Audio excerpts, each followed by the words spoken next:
Hello, everyone, and welcome to another episode of the Think Onward webinar series. Today, we're going to talk about what it means to be an interpreter. So this is meant as more kind of philosophical discussion, sort of line of conversation. So if you have a question or something, just throw it in the chat, and we can talk about live. Happy to spend all of our time chatting. There's a lot to talk about here, and I'll be kind of taking a tack from like what does it mean to be a seismic interpreter? What does it mean to be a geoscience interpreter? Especially with the latest rounds of technology that are coming out, and what does that mean for our careers and for the future of the science? So just kind of the main message that I want you to take away with here is like, I believe that, geoscientists are always going to be needed. Like we form a very critical part in the energy sort of space. There's no replacing us humans. At the same time, we need to be using Gen AI in our workflows, in our day-to-day. We need to be picking up those tools. And what I hope to do by the end of this presentation is if you're on the fence about it, or if you're skeptical about what I really want you to do is just kind of move over and start playing with it and experimenting with it, because this is the next tool set that we'll be using as geoscientists. So today, just want to talk about our current state, kind of where we are right now, some things that keep me up at night about kind of this transition into more machine learning sort of tooling, and then kind of conclude with some practical solutions for you, something you can just start doing today after this call, depending on your level of a skill within machine learning. So kind of three different sets there for you. So let's get going. So yeah, who am I to be talking about all this? Well, there's so many different variety of opinions on what Gen AI is and what does it mean for the future. But from my perspective, like who I am, and so you can take what I say from now on with a grain of salt, knowing this is that, I am an exploration geologist. I am an optimist. I'm always looking for the new opportunity for the next big thing. Like that's how I think about things and why I've been in exploration for my entire career. I'm also a technophile. I love pushing the shiny new red button. In fact, I can't not push the button. I have to try every tool, and I've been experimenting quite a bit with all the new products that have been just rushing out into the market over the last several years as kind of large language models have flooded our sphere of living. I've kind of worked a gambit of different projects, from kind of unconventionals in Texas, deep water new ventures sort of opportunities in the Americas, prospecting in the Gulf of Americas. And then for the last 5 years, I've been in digitalization and have seen kind of the progress and sometimes not progress with kind of the thought about like, well, how do we transform the geosciences into kind of a more modern sort of tool set? So I'll be coming at this problem, at this discussion from those perspectives. And obviously, yeah, if you're coming in, if you are a petrophysicist that works in development and works onshore Oklahoma, you're going to have a very different view of things. But anyway, just to highlight those differences. Also, let's just talk about like what's in our toolbox right now, because like Gen AI, it's kind of a vague term. It's becoming a very vague term. So what are we talking about in this space? Well, we're talking about the machine learning assisted tools that we have. So things that have been kind of out there for the last several 5 years or so. Things like seismic on horizon, fault interpretation. How can I use machine learning to do that work? Geobody interpretation is something that's starting to pick up now. People have solutions that are out on the market and working really well.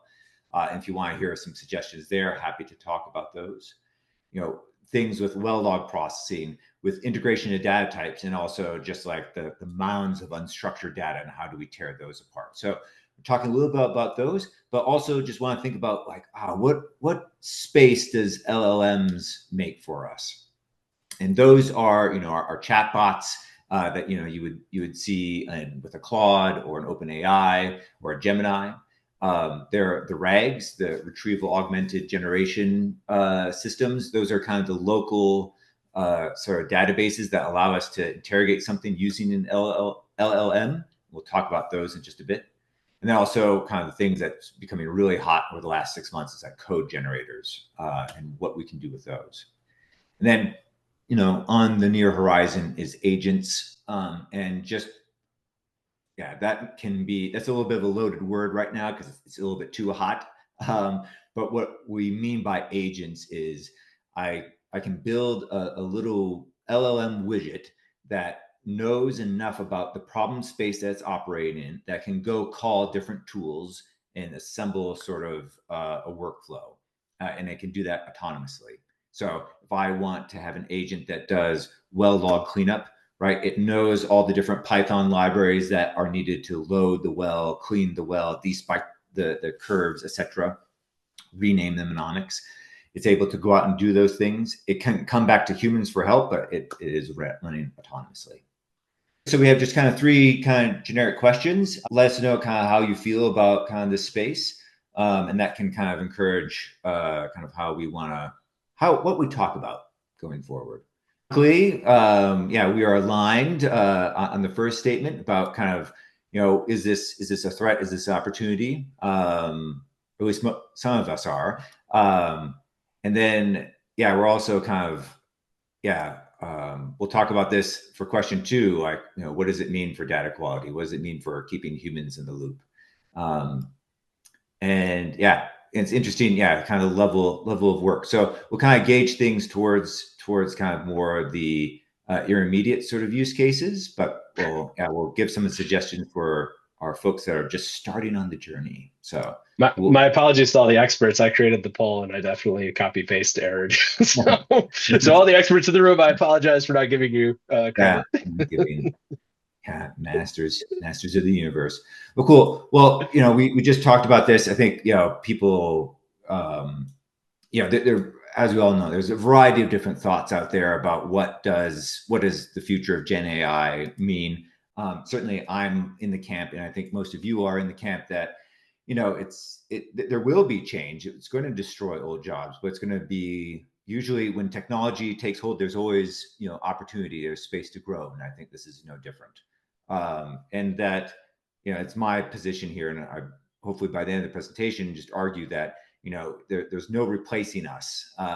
There's ways to help us, but, the role of geoscience is unique. So why do I think we're irreplaceable? Well, there's just a number of just uniquely human challenges and opportunities that we're facing right now. One is there's just shrinking of the workforce. There is some the AGI had this number that a quarter of geoscientists across the oil and gas, but also environmental mining or thing, are going to be kind of out of the workforce by before the end of the decade, which is a crazy number. But when you think about if you work in a company or follow on LinkedIn, kind of the retirements, the layoffs, and everything, that actually feels maybe even underestimated in terms of just the number of people that in the geoscience profession that are leaving. And so there is a challenge that there needs to be people involved in the situation. There needs to be knowledge holders. This is not, Gen AI is not some sort of autonomous system out there. There needs to be people to drive these things. The other issue, and this is more of a call to action, is kind of there's fewer geoscience academic programs right now and lower attendance than in the past. And so especially, for our viewers that are in the United States, there's a lot going on right now. And I would encourage you to just reach out to, the departments, whether it's your alma mater, whether it's something, a group that you feel attached to through a consortium or what have you, and just offer your help, or just a brain to bounce ideas off of. There's just a lot of turmoil right now, and we need to be kind of helping out these organizations just from this perspective of if you put yourself as a young geoscientist right now, there's so much uncertainty, and having a little bit of help from an external body would be great. So I'd ask you all to call up your alma mater, see what you can do to help. At the same time, finding hydrocarbons is getting harder. Now, of course, it's always been hard. Like if you're doing if you're trying to drill a sub-salt prospect with narrow azimuth seismic in 1993, that's hard. That's legit hard. But I would argue that if you just look at what we've been able to find over the last decade, it is decreasing. We're not finding these big barrel equivalents. We're opening fewer basins, right? And so this is a natural system. There's only so much of it. And so there are discoveries to be made out there, but they're going to take more time and energy to go after. And at the same time, we're every second there's just more and more data being generated. And I'm not sure if this is true, but it feels about right. Like that humans can process like 30 to 70 gigabytes of data per day. Yeah, and you think about like, yeah, seismic volume that you're mapping, plus eating the right food, plus driving. That takes up quite a bit. There's only so much your brain can actually handle right now, and that leaves space for automation, leaves space for augmentation. And then lastly, the last challenge is that we're human, right? We have bad days, we have feuds, we have biases, we have these things that we struggle against. And we know that we should be better, but there's still things that are there that are holding us back. So more on that in a bit. In terms of opportunities, like there's and this, I think the really exciting part is like just what we can do with better technology, right?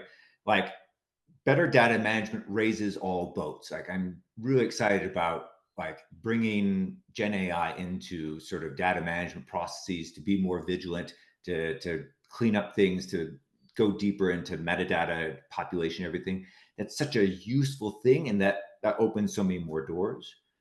Also, there's just so many just great stories right now with technology and people being able to do better data integration between, whether it's geochemistry and your seismic, or well logs and paper reports.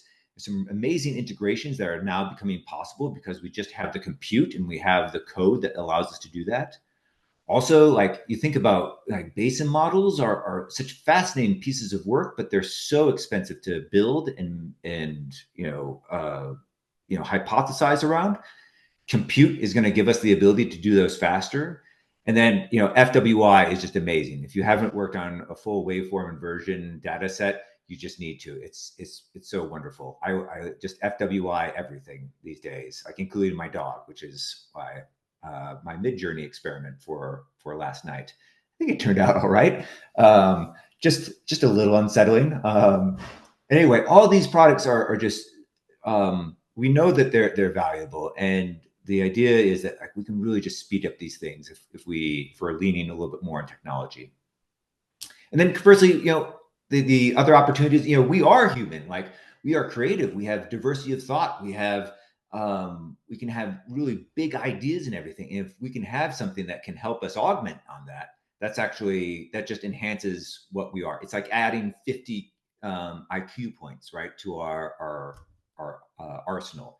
And it would be a shame not to push those buttons and see what happens. So let's talk about like what keeps me up at night. And I think these are kind of the guts of this conversation is around these issues, because if we don't sort these out, we're going to be in trouble, or more specifically, we're going to break trust. We're either going to break trust with our fellow interpreters, we're going to break trust with the people that are our sponsors, our managers, the people that are funding us to do work. And so we really need to get these kind of next two pieces right. The first one is just understanding outputs. I think we've all had this. If you are a seismic interpreter, you've had this experience as the last couple of years when these seismic volumes are coming out and they're fully like full horizon interpretation. When I first saw this was many years ago. Like it was a very early model that had generated the products.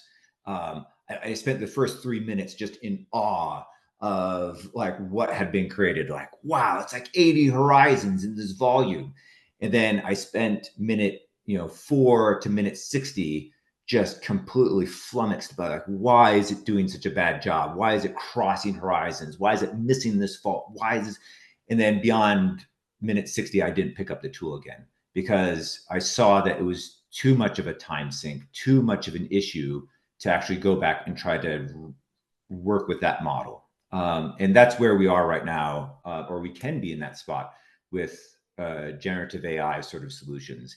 They are very confident. They can be very voluminous in their words and their expressions and their interpretations that they can generate. And if you're not careful enough, they will have hidden assumptions. And this is something that we need to get really, as a general science, need to get better at kind of building into our models. There's this interesting study earlier in February about, if you go back through kind of geoscience articles that are kind of released, only about 6% of them actually have something that mentions kind of explainable AI. Now, albeit, the tools are evolving in this space, but it is a call to action here that, like, we need to be able to tear open our models and better understand them. Yeah, this was like the equivalent of my experience back in the day. A little video. So, but this is actually a very manageable sort of scenario. Like, we can actually we can solve this problem. And it's just about mindfulness of what we are doing and what we're asking an AI sort of space to do. So if you think about these as traffic lights, and a lot of that, I think a lot of AI frameworks kind of work well with kind of dividing things out into, like, go, be careful, don't do that.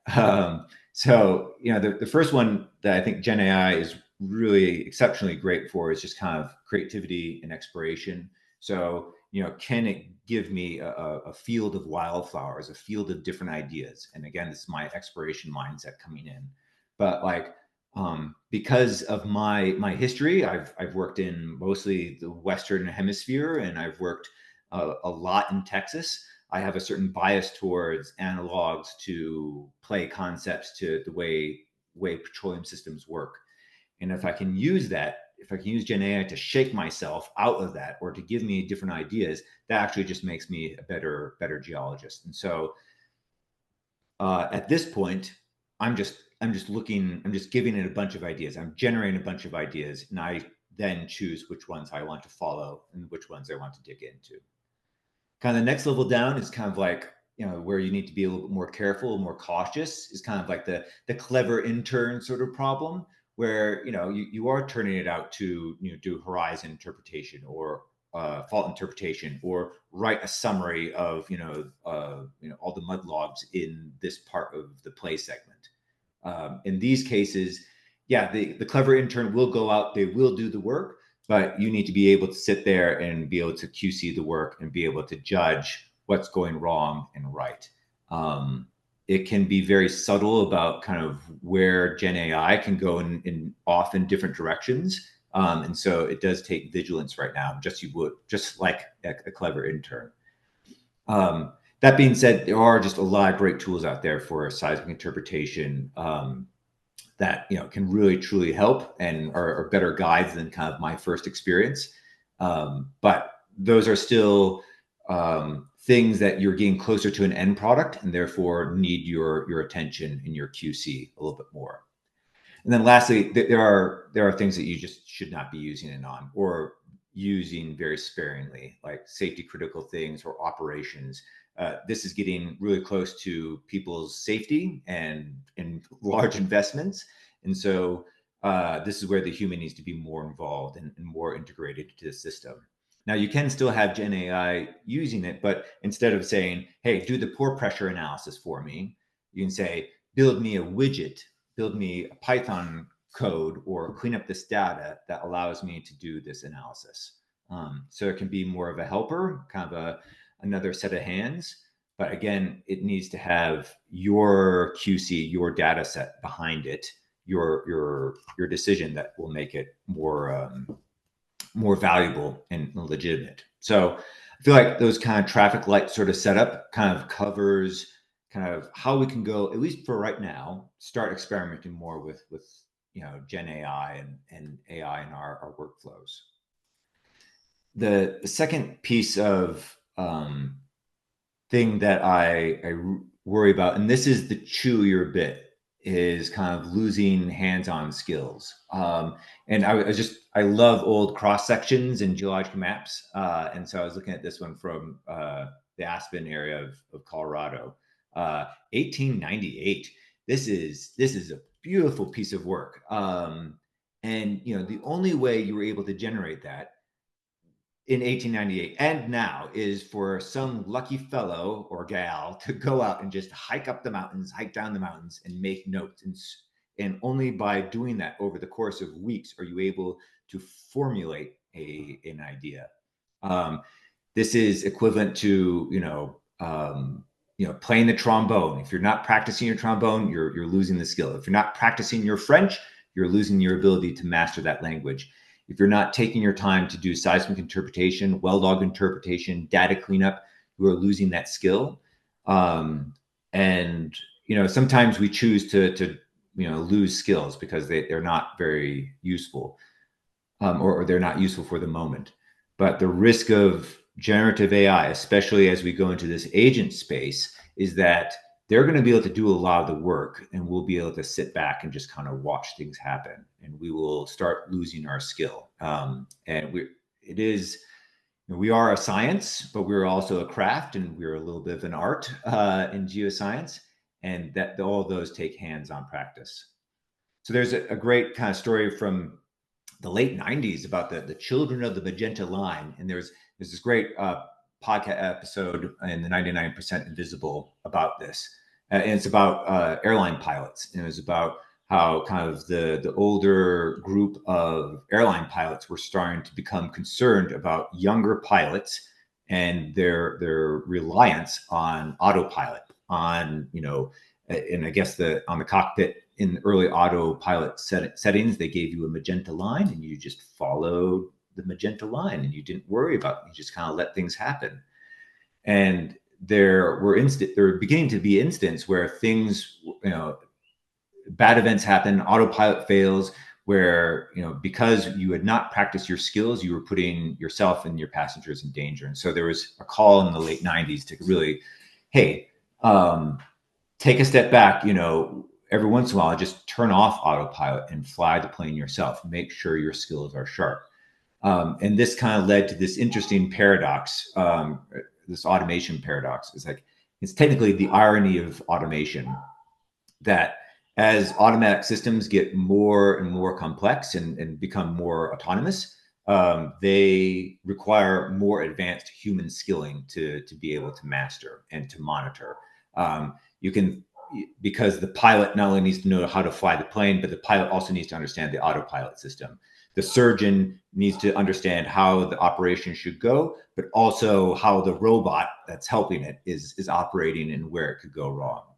And I think this story is what I think gives me the most heart, that geoscientists are going to be needed forever and ever, because we are, as machine learning and Gen AI increases, our skill levels are going to be needed just as much, if not more, to manage those systems.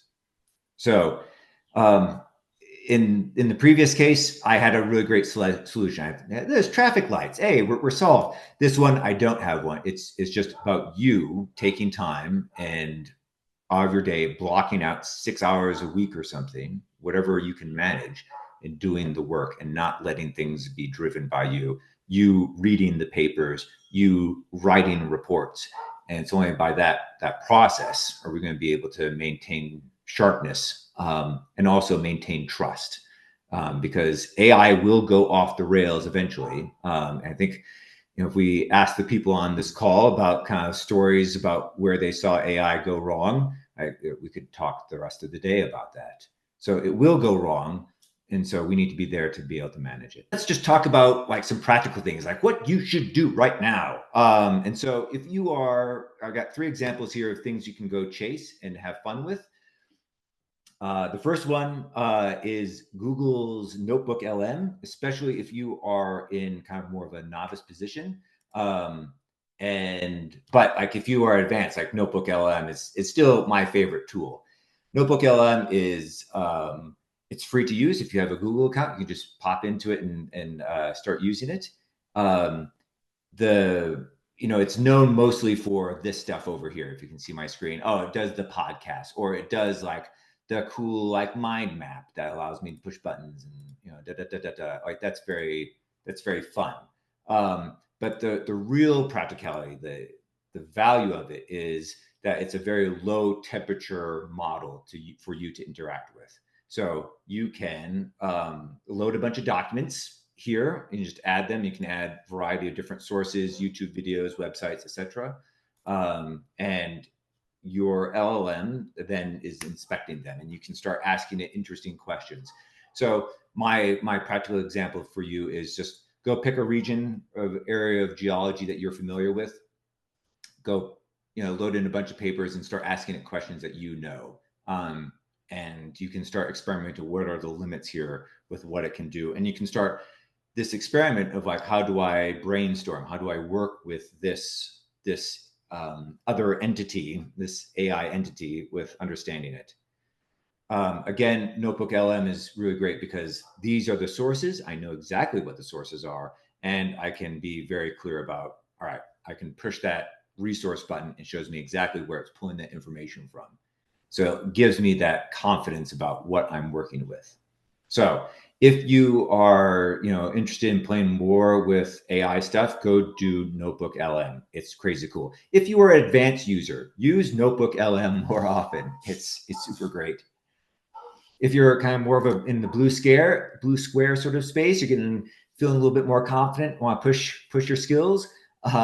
Think about prompt engineering, and I'll do a plug here for our own Clark, who you met earlier in the call. He has a great little video that you can watch right now on our Think Onward platform about how to think more like a prompt engineer.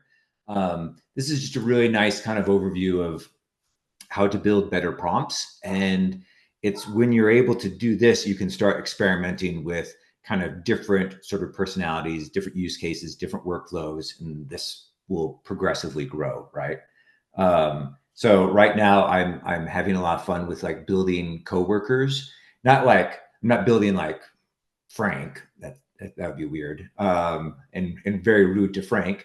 And I'm not building like the structural geologist coworker. I'm more building kind of the archetypes that I thought were really useful in my career to help me grow better. So like I have the cranky coworker that challenges everything I do. I have the coworker that is really keen about PowerPoint management and getting things kind of laid out properly. I have the coworker that really likes to look at articles and dive into details. And it's through kind of looking at how you build your prompts and experiment with that, you can actually build these different sort of genres of workers that can help you. And this works for any kind of LLM that you might have. I use a lot of Gemini and Anthropic to do my work. And then lastly, if you are in a black diamond, if you're going down the slopes really fast, really dangerously, you just need to start building MVPs if you're not already. It's never been easier to build out your idea, and it's so exciting. So the solution here is just go check out a product requirements document. So this is one I found on ArcDev. A lot of product requirements, they're not complex things, but what you're just asking yourself is like, well, what is it I'm building? Who is this for? What are the scenarios? And if you can, take a day and just really write this out, the user stories, what's going on with this space, you can create this quite a logical document then that you can then throw to some of these new tools. And Clark was mentioning them at the top too, whether that is like Cursor or Windsail, in terms of just being able to, here's a piece of kit, go build the code, or even Claude, Gemini, OpenAI have the ability just to take in this PRD and build out things. You are in such a great position to do this, right? Because you have the knowledge about the workflows, the troubles. You might be doing the workflow now. You'll be able to get those really specific examples or talk to people with the really great examples. You'll be able to build on this and really make a great document that then can be built out. Now, you're not going to be able to start, your own software company off this, but you'll be able to have like a working piece of kit, an MVP that allows you to go talk to others, bring others along, and help, build out something interesting. So yeah, this is kind of the really exciting part about kind of where like more advanced usage is going to go. And yeah, I'm keen to go build stuff. Elizabeth asks, it worries me that people in decision-making roles, thinking of oil companies specifically, but this also works in general, aren't geoscientists and think Gen AI is the answer to everything. How do you Right. see us as subject matter experts communicating the fact that AI is a horrible interpreter? It's definitely not the answer they want to hear, but the rule of thumb still remains you can't have all three, so you have to choose between good, fast, and cheap. Right. Yeah. So I think we're talking about like just seismic interpretation, fault interpretation. There are a number of tools that just allow you to compare the quality of surfaces. And a lot of these are kind of standard procedures also, but like making sure that when you generate horizons, whether you are or your machine is, like being able to generate those kind of metadata on the quality is going to be so important for making that argument. Um, a lot of this, like I was listening to some executive talk about like, oh, we're never going to have mud loggers again. We're just going to automate it. It's like some of that is just this fever dream that you're just going to have to give it 6 months and it will go away, which is maybe not what you want to hear. But I think also we talked about earlier, like when you see mistakes being made by Gen A, like make the use case out of that and start putting those out there as this is where I saw it break, and being really clear about it. I think that will help give everybody pause about kind of where things are going. Um, the other thing is just like highlighting your human workers, like being able to say, oh, Alice was a huge help on this, and Alice had this idea, right? And really popping your human colleagues is important. I feel like, especially with agents right now, we're probably not at the top of the hype cycle, but we're pretty close. So my hope is that, yeah, in the next 6 months, things will have calmed down, and us, the technical workers, will be able to get to work on meaningful solutions. So yeah, I don't a couple of suggestions. I wish I had something that could burrow into the brain of the executives so they'd stop talking about it so feverishly, but so it goes. One final slide here, and kind of two of my favorite quotes that I find myself often using these days. One is the classic from Wallace about oil and gas is found in the minds of people. That is, as I've tried to argue here, that's never going away. That's always as a true fact forever. And then on the other side, from the economist Baldwin about AI won't take your job, but somebody using AI that will take your job. And so this is just a call to action that, just like any other tool set, whether it's, Petrel or microscopes or a really nice rock hammer, right? This is just the next tool in our toolkit, and we need to embrace it, figure out its limits, and really start making it work for us. We do have a question in the queue. I don't know if you're going to be able to answer it, but as the moderator, I will present it. Dongfang asks, could you please share if ML-assisted seismic interpretation is already used in oil and gas companies, and which companies are using it in their daily workflows?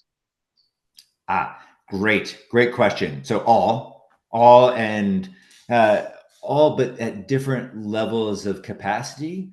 So there are some things that there's a plethora of tools out there, and they're getting always better. So there's like Petrel, which is kind of one of the main solutions, is rolling out some new machine learning techniques.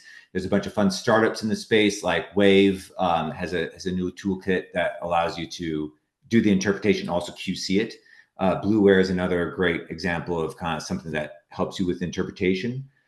But I think the kind of how they're used will vary depending on your asset or the team that's working it, and kind of what their focus area is. So for instance, like if you're getting a big new survey or something, you might use Gen AI or machine learning assisted to get some of the easy stuff out of the way, things that like the human eye can naturally track and imagine like, that is a coherent surface. But where it's not being used and probably will never be used is on the really hard stuff. So like when you think about some of the targets that people are drilling in the Gulf of Americas right now, like just these subsalt, really vague imaging sort of trap structures that, depending on your velocity model can change quite a bit. That's something that machine learning can't help with. Maybe you can pick out a couple of things, but that is truly, it goes to this quote on the left here: the prospect, the idea is in the mind of the explorer, and it will only exist there and be able to be mapped there. And that will be, I think, the story going forward, because the geology, the data that represents the geology is always going to be kind of the ever-changing story. Like and by that I mean, we're getting better seismic data, and it's getting better resolution, but then we're able to see different things, and we want to go after those other hard things. And so this is kind of this never-ending game of going after more and more difficult to image stuff.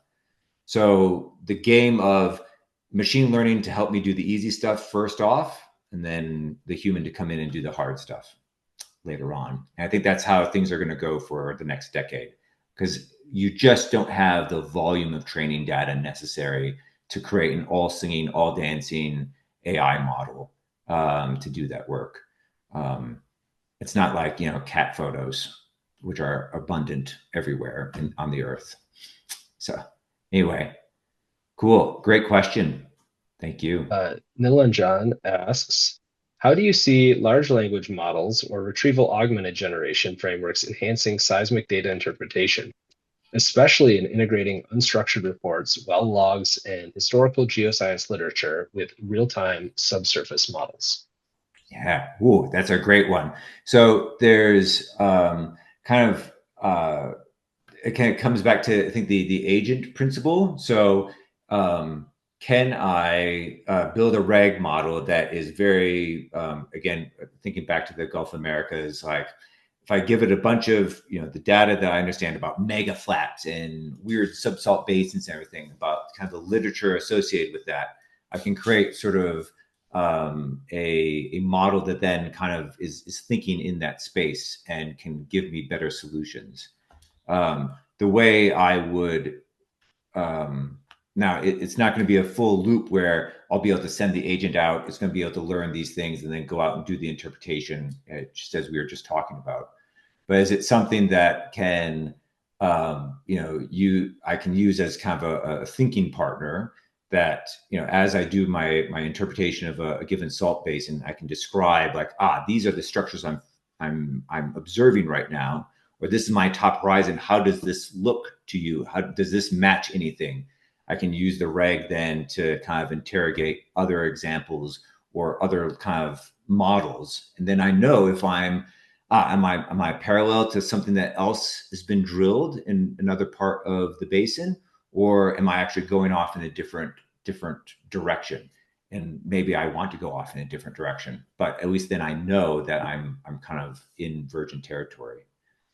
I think there's some work done by Wave about like, how can I use some interpretation reports to inform seismic horizon interpretation, and that's very exciting, and that's very early days. So maybe I'll have to eat my own words about, next 10 years is going to be sacrosanct for seismic interpreters. But for the time being, I see a reg model as being kind of that expert, subject matter expert that's sitting right next to me and is able to guide my work. So hopefully I got your question as best as I could. QC on machine learning generated interpretations is still time consuming, which requires humans to check all the interpretations and manually adjust. How do we solve for that? Yeah. So I think the guts of it is like making sure that you are the one that puts in, the mega horizons, the bounding surfaces, like, these are the mega sequence horizons. Like, you are the one that needs to map those to define the space. And that gives the playing ground for where AI can play in. Now, there are some tools from Ellis, their Paleoscan tool, that then do that it can, fill in the interpretation quite a bit and do some QC about it. but that, you know, that's their tooling. I think the guts of it is just if you can. The hope would be that you are working on time data, right? And that you can then use your surfaces as to go and convert to depth and see how logical things hold in that. And does that depth volume make sense? And unfortunately, that's like you scrolling through the data with your mental model, your geological model, and saying, all right, does this make sense? Does this, you know, hold together? So it's in that depth conversion that I think a lot of Horizon QC is useful. The other thing is like, yeah, I want, like the example before, it would be so great to have 80 horizons across the entire volume. But sometimes I just need those 5 regional. And then, you know, when I'm working in the prospect, are those hand sampled? Like I just need 5 intricate solutions in there to go and map. I feel like, so that's like the, kind of a first round answer. What I'm interested in seeing in the future is like these there's several companies that are kind of developing this. Think Onward's one of them. It's like a geophysical foundation model in the sense that, I don't know, this is something that, all right, hi, I'm getting on my soapbox now. Prepare yourself. Like in the 50s, right? We collected seismic, we printed it out, we got our colored pencils, we mapped it, and then we transferred it to maps. In the digital era, when we started building tools, essentially we just took that workflow, that colored pencil workflow, and we moved it into machines. What we're doing right now in machine learning with a lot of the AI stuff is we're just teaching the machine how to do the colored pencil method. Like there must be a very different way to go about this. And coming back to what I was saying earlier about foundational models. So Think Onward's doing this. There's a bunch of other companies that have foundational models out there. They're very early stage, but the idea is like, if you show a machine learning model, like enough data, enough volumes of data, it's going to start learning the patterns, learning sort of the stacking phenomenon, learning how the structural work, the stratigraphy work is. And when you're able to show them enough data that you can actually start kind of teasing things out and start breaking the seismic volume down into its individual packages, individual stratigraphy, individual structural elements. That's a huge model, right? Because you need to look at so much data, and data quality varies, and velocity models will change all kinds of things. So yeah, that's something that we need to talk more about. It's like where will foundation models take us? And right now, I don't think we have enough compute to really get a good answer on that. What's your most generous take on the future of, applying these tools in the industry? What are the painful problems now that you think Yeah. we can take the human out of the loop on? Just stuff that is grindy Mhm. to do. And then Yeah. maybe like what's your hottest take, on where you think, and maybe you already answered this, but like where do you think it'll never really catch traction because of X? Yeah, I think like right now, any spare byte or brain cell spent on improving data is well spent. Like that just one, and just makes your life in the moment that much better, makes the life for your data manager that much better. But it also just sets things up for more use cases, right? And for agents to be bigger and better, for your rags to be bigger and better if you're taking your time to clean up your data and organize things a little bit more. And yeah, my hope is that like Gen AI use cases, we talk a lot about seismic interpretation because it's so fun and so interesting to do that. It's also really time consuming, but like getting that data in order is really, yeah, you got to get the house in order first. In terms of like what's never going to be replaced, it's going to be those new play ideas because again, you never have enough training data to actually be able to say like what's down there in this squiggly mess, or what could be in the imagination of like putting together continents and geochemistry profiles and different seismic surveys and everything. I think that takes such a diverse mind and a creative mind that you'll never be able to repeat that with machines. Or if you do, it will always have a gap, or it will it will be hollow in some sense. So anyway, go humans. Thank you, Nate, for your presentation, and thank you to the audience for joining us. Always a pleasure to get to interact with our community.